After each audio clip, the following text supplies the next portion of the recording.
This is a special dedication to my beautiful Providence. Yeah, yeah, yeah, yeah. I love my Providence. I love my Providence. I love my Providence. I love my Providence. I love my Providence. I love my Providence. Welcome to My Providence, the program that will help you to know more about our ancestral customs, traditions, and events. This is a space of the Providence people and from the Providence people that is sponsored by the National Commission of TV for the delight of the TV viewers over the whole world. So from now, we thank you for let us enter into the intimacy of your home space and time and much more into your heart. So prepare yourself to enjoy a wonderful time with us because today we are going to interact with the beautiful people of Santa Catalina. I love my Providence. I love my Providence. I love my Providence. I love my Providence. My Providence is here in Santa Catalina, or Catalina as how we know it. And one of our special guests is Mr. Antonio Archibald Howard, who is going to tell us a little about the history of Catalina. Mr. Antonio, good evening, welcome to My Providence, and tell us how Catalina was born. To begin with, the whole island was named Santa Catalina. We say Catalina because that is our Creole language, but the whole island discovered by the Spanish, and it was named Santa Catalina. The 1st of July, 1818, Louis Hour came to Providence, and although communication was very slow, but they had information that the English were coming to chase out all the Spaniards from around the Caribbean, and they were planning how to escape. And one of the ways to escape was to take out now what we call today Jones Point, which was the neck of land. And they pushed that down by the slaves, and so the galleon could cross and go to the south and go through Tinkham channels. So from then we know this side as Santa Catalina and Old Providence. In those times there wasn't anybody interested in recording anything. But when I come to know the people, I found Jonathan Archibald, Morgan Bush, James C. Howard, William Bush, William Archibald, Warren Archibald, Raoul Archibald, John Snow Webster, Delphina Archibald, Clifford Webster, Galvez Brown, and Edwin Jackson. How Catalina used to be first time? Tell us a little about that. Catalina were highly discriminated by the people from the other side of the island because we over here we had only been depending on fishing and farming. And so we were looked upon as the people that was always smell of fish. So we were highly discriminated because of that, because of our activities. So we're highly discriminated. How the people used to transport from Providence to Catalina first time? How that used to be when you go in church, when you go in school, how that used to be?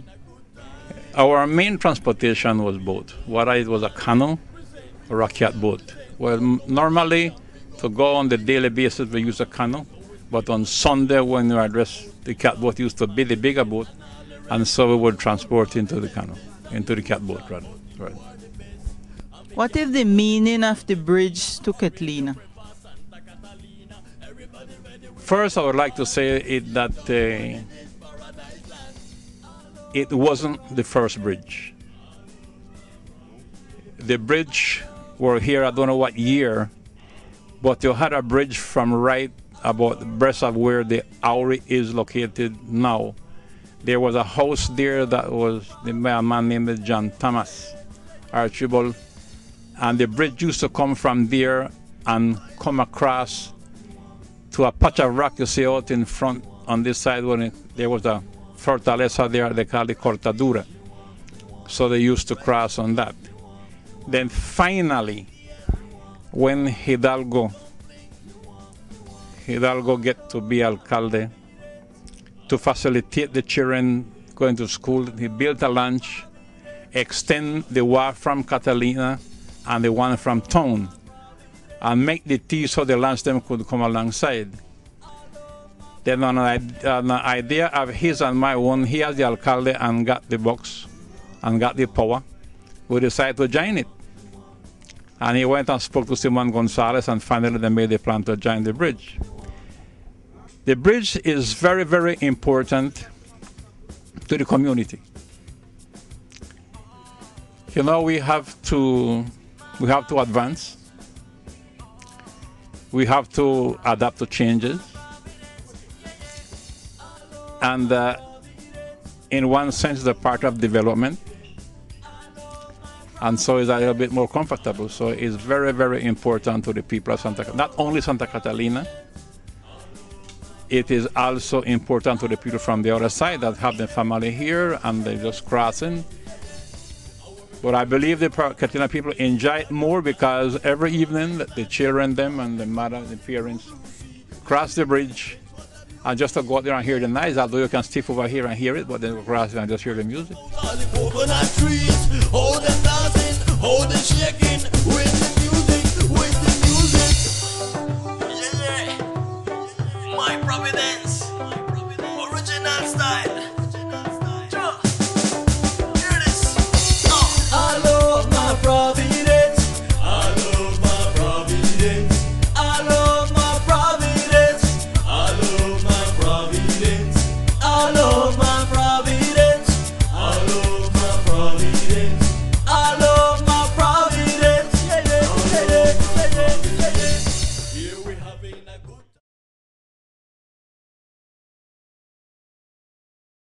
time. Santa Catalina, or Catalina, as how we call this magical and small island, is separated from my Providence by the Auri Channel. You can get to this beautiful place crossing our Lover's Lane, which is an unique wood bridge that leads you to the peace, beauty, and history of our islands. One is in paradise land. I love my Providence. I love my Providence. I love my Providence. I love my Providence. I love my How Catalina used to be first time. Tell us a little about that. In my boy days, Catalina, we didn't have a road like what we have today. We had a little track road from point to point, let's say from Jackson Point to down at Old John. I mean Uncle Johnny's father. Okay. When it during the summertime when it was dry, it was very good to move up and down. But when it started raining, it was very, very terrible. You go to your knee in mud. To get to town or St. Isabel, we didn't have a bridge. We have to use canoes and catboats. When it was calm, it was easy to transport from one island to the other. When it was breezy, it was very difficult. Sometimes we have to beg a passover because not everyone had a canoe or a catboat. I was living with one of my aunts, Livia Howard, the Archibald. That is Uncle Sweetman's wife. So Antonio and Noel and all the other brothers and sisters, we grew up together as brothers and sisters. And we used to have to work, you know, like work and go to school because there wasn't job like what you have today. People never used to work with the municipality or, you know, having government jobs. So we used to farm and fishing, and as a boy we used to go to school, and there were only two schools in town. What was the convent, and the Escuela Junin was a primary school with Raphael Archibald, who used to be the teacher for years, and he taught many people. Like Uncle Johnny used to go to his school when I was a little boy that time. But as I can remember, Alfredo Taylor, Wallace, Miguel, Ilmo, a lot of those big boys that used to go to Maestro School. And then who could afford to send the children to the continent to study would go for further studies. Most of them would study commerce. The others just reached as far as Fourth Elementary, and that was it. So we used to go to school, and then in the afternoon we go and look for the cows, if we have cows, and things like that, you know. So the living in those days was completely different from what it is today. We had it very rough. These people, they don't have anything to do, and they just walk up and down. They have a nice walkway, so they just walk up and down and chat stupidness, and you know, and do nothing. They don't have ambition for a future life, you know. So it's completely different. Catalina is, maybe I would say, better in one sense and worse in another sense. In the first sense, it's a little better because you have facilities of moving around. You have a good road to walk up and down, I mean a front road, right? So it's easier in that way, and you have a bridge to cross over from one island to the other. So you don't suffer this problem with the canoe and the boats and things like that. In that sense, it has progress. They have a church over here, which we never knew about, a church being in Catalina or a school, okay, when we were children.